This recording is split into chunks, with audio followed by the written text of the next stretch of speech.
Avreja Kanîspî li ser riya bajarokê şaxa Ank û Çetaxa wane ye û her sal hejmarek gerok serdana vê derê dikin. Herî taybetmendiya wê ya balkêş ew e ku ava Kanîspî di demsala buharê da derdibe û di demsala payîzê da jî cik dibe.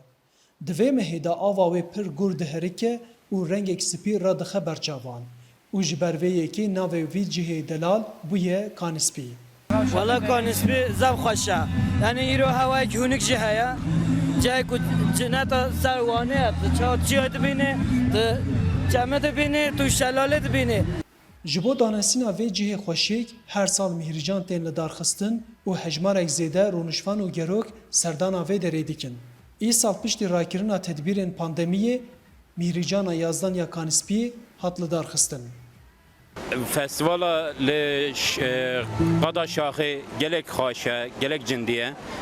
Yani cihayet me li Bakurê gelek bona gerê, bona her tiştî gelek xaşe.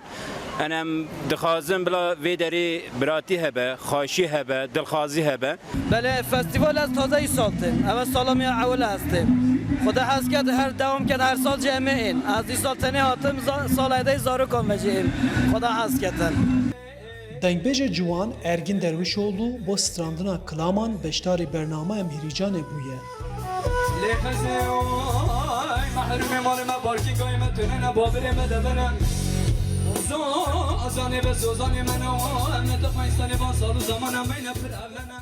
Ew bi kilamên navdarên dengbêjan li gel goregora ava Kanîspî pêşwaziya rûnişvan û gerokan kir.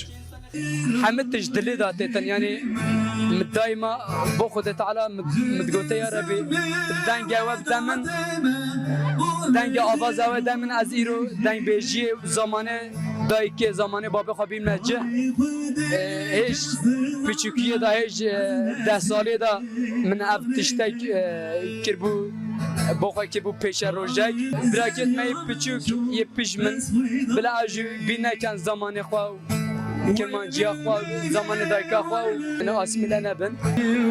Yani salı her sal festivala çekirini festivala gerek derler am xazim millet bibinidim.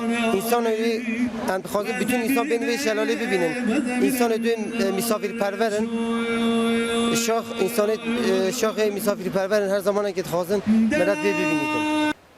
Ava Kanîspîyê di herike ser çemê Botan û ew jî digihe navçemê Dicle û Rihde de geliyê Şaxê û Herêmê. Eger rojekê riya we bikeve aliyê bajarê Wanê, xwe ji vê delaliyê bêpar nehêlin. Arif Aslan, Dengê Amerîka, Wan.